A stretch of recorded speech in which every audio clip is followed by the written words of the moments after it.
Hello, my name is Gloria Mantooth. I'm here with Mr. Edwin Echols, a veteran of the United States Air Force.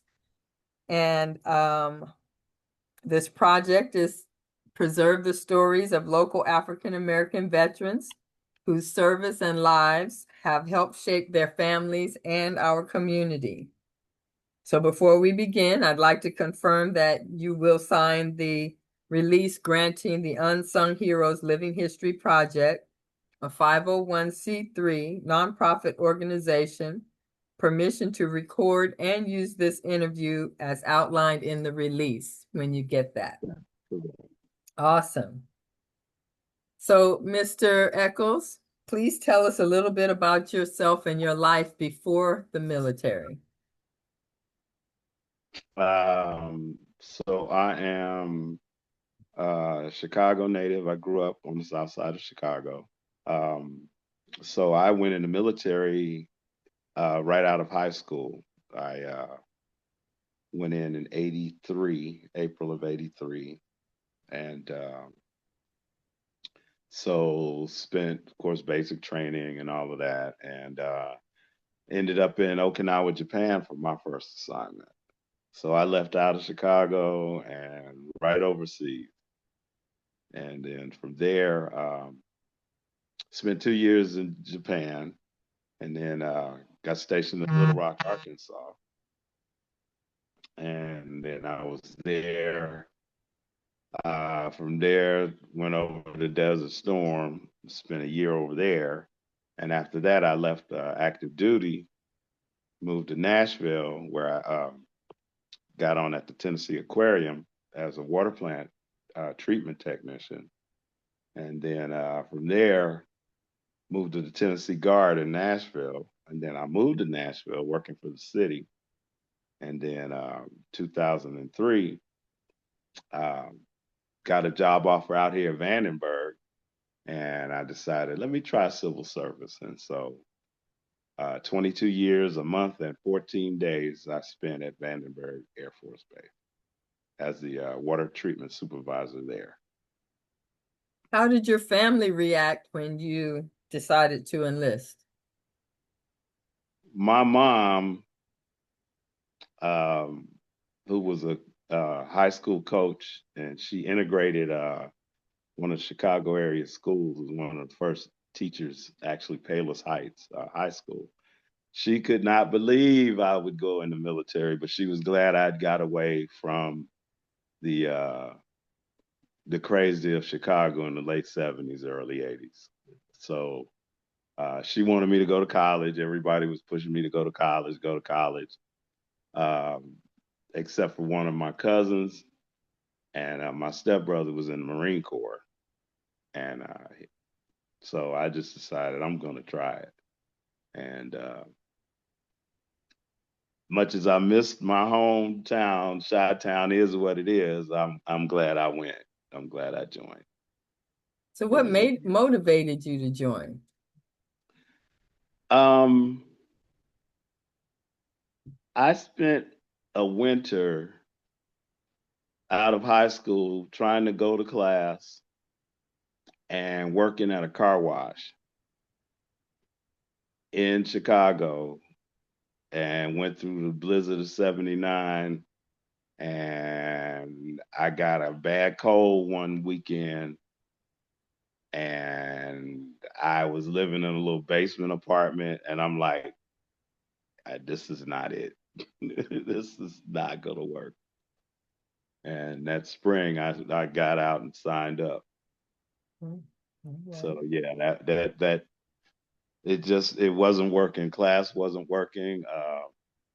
Didn't really know what I wanted to do. My biological father was a he ran a towing service and was a mechanic. And I was kind of following his, as you know, I'm a car guy, so following in that world. But I just couldn't figure out my path, and so that was what made me Mhm. get in the military, because the streets was not happening either. Mhm. No, it was just like, nah, I'm not doing that either. So So can you describe your first days in boot camp and training?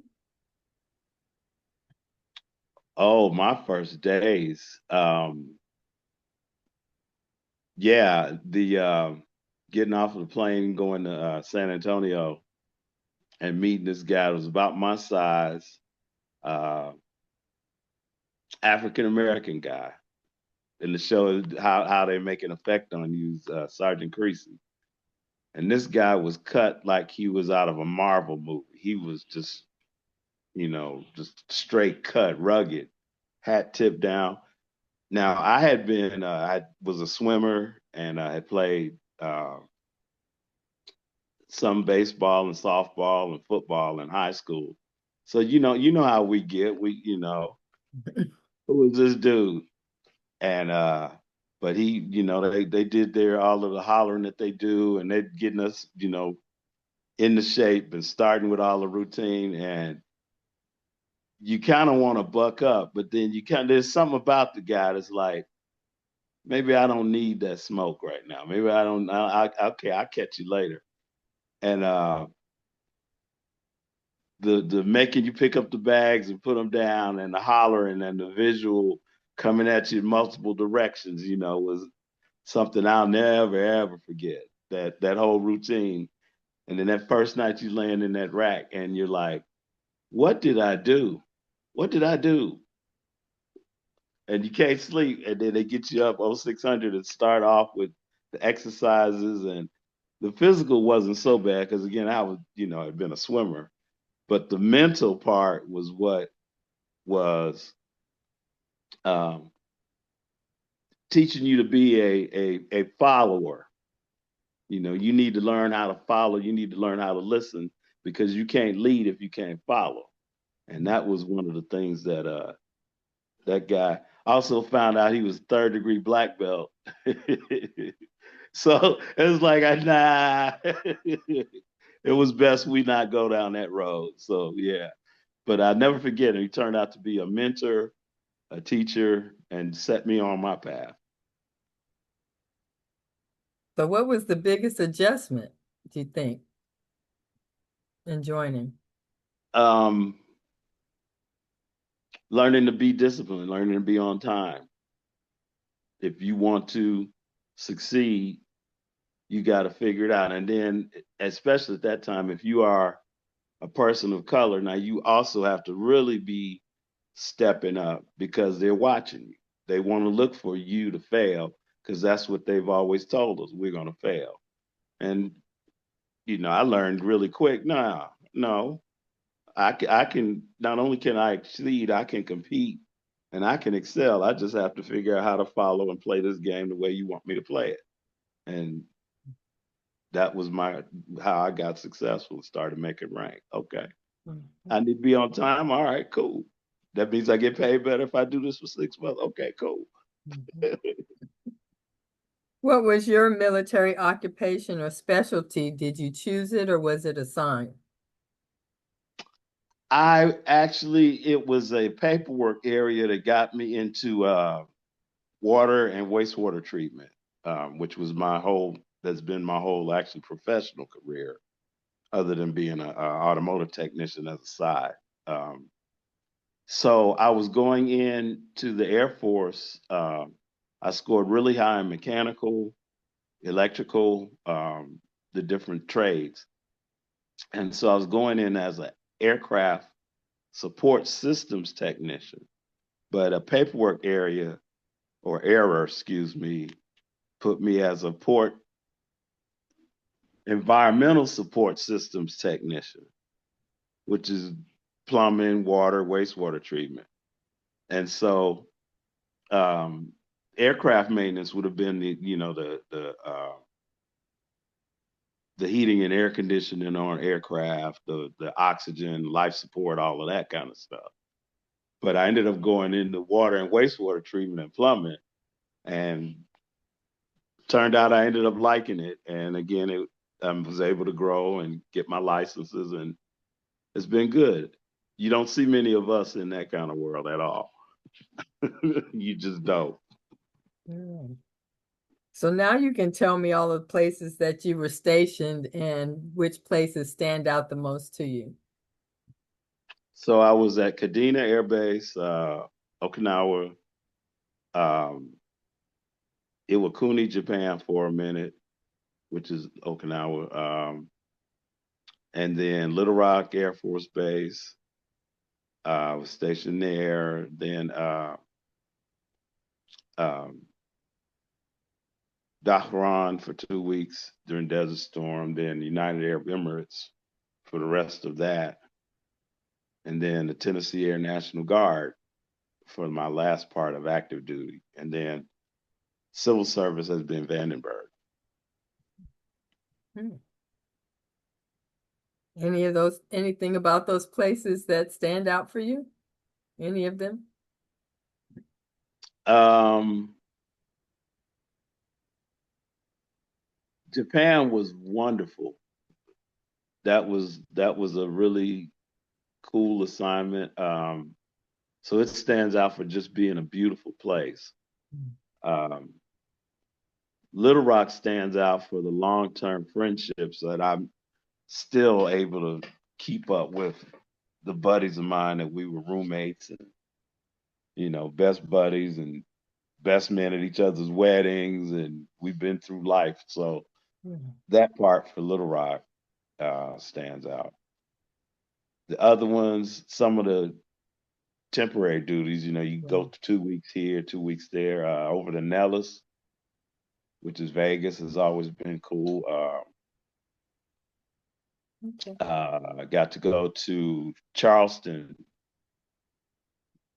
help out after a hurricane.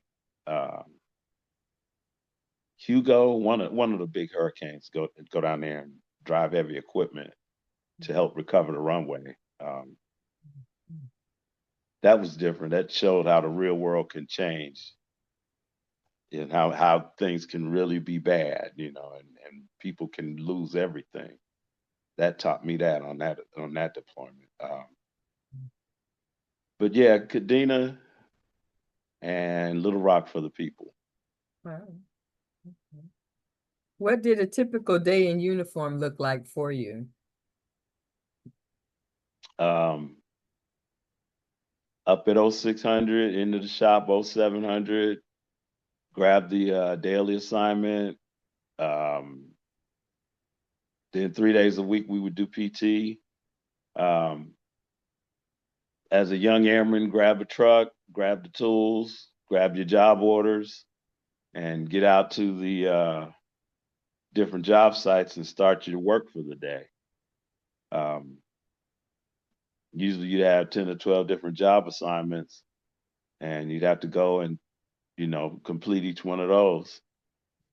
Um, as an NCO, of course, now I'm in charge of making sure the guys have everything they need to do their work and getting assignments down from the top. Then, as a water plant operator, um, make sure everything's running, what type of preventive maintenance I have to do. Um, Weather can be important, especially for wastewater, because a rainstorm can completely change how you operate versus, um, especially out here in the West where it doesn't rain as much as it does back east. It can make big differences. So, um, also making sure you got the supplies you need. Who didn't show up to work? This is as a supervisor, where in the military, where all of you guys are, where everybody's at, accountability, and Mhm. All different right. challenges through the day. How did you stay connected with family back home when you were away from them? I um, wrote letters quite a bit.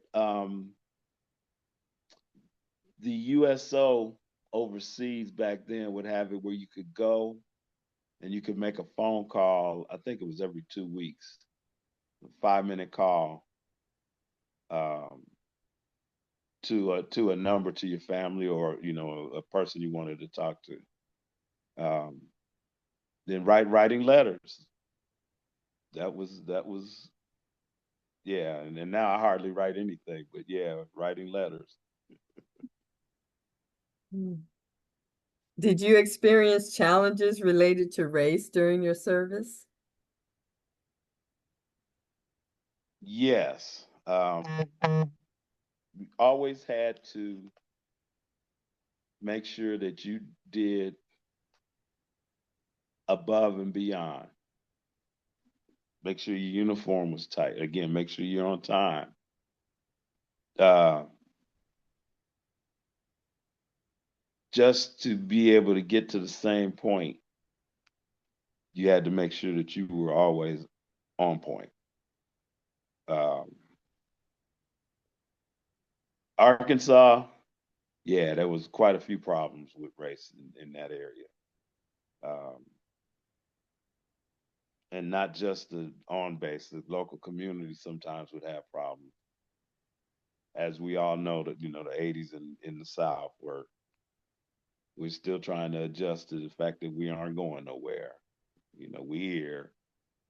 Um, so quite a few problems with that. Overseas, not so much. Um,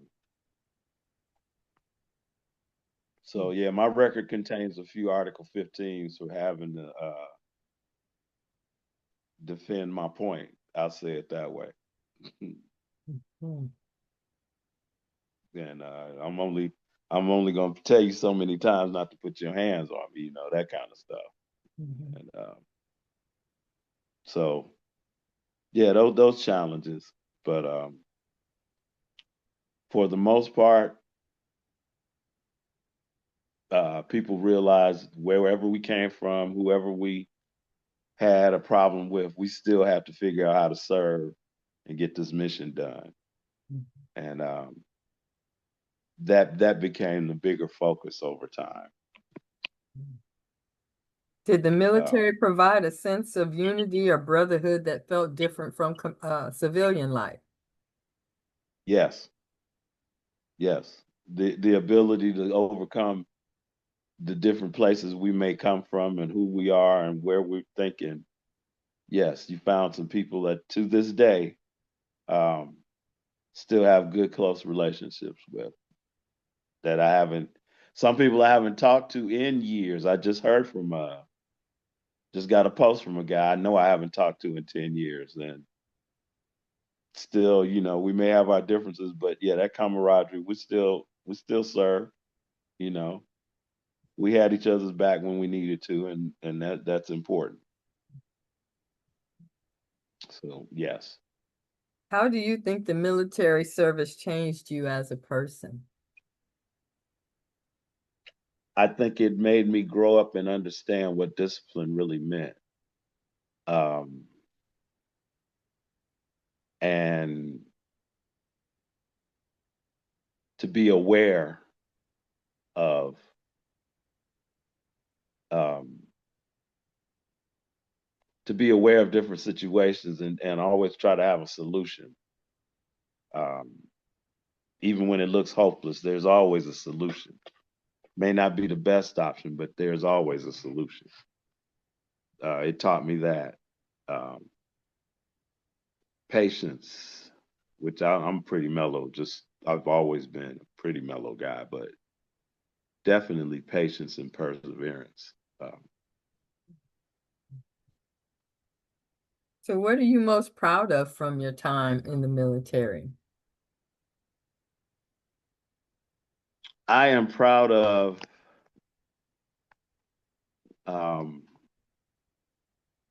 I'm proud of the fact that even with garbage equipment, shorthanded, um, and outrageous demands, we were able to keep the lights on, keep the water going, um, do the things that needed to be done so that the pilots could get in the seats and go do what they needed to do. The fact that the young captain would get out of a jet and somebody tried to kill him, but he could walk over and he could go get a hot shower because my crew made sure that he had a bathroom to go to, and he had a tent where they could cook some food. So him and that young sergeant that was on the gate could get a meal, so they can keep us from getting shot. That's the stuff I felt most proud of. That transferred to my civilian world because same thing,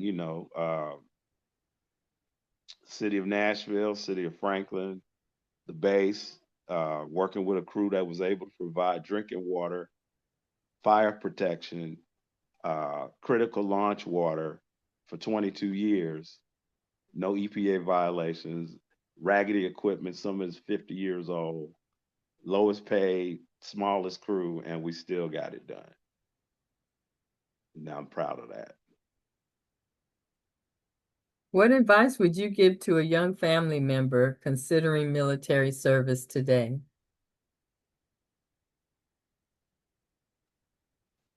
To look at all four branches, but the Air Force, I was able to be successful. Get yourself in some kind of shape, get your mind right, and go find a career field in one of the branches of service that interests you and chase it. See how far it'll take you. Because it's not bad to serve, even with all of the crazy going on and all the racism. It's still not bad to serve. That where you can get as much as you can out of helping to serve and protect the country is what I would tell anybody. How would you like your service to be remembered by future generations?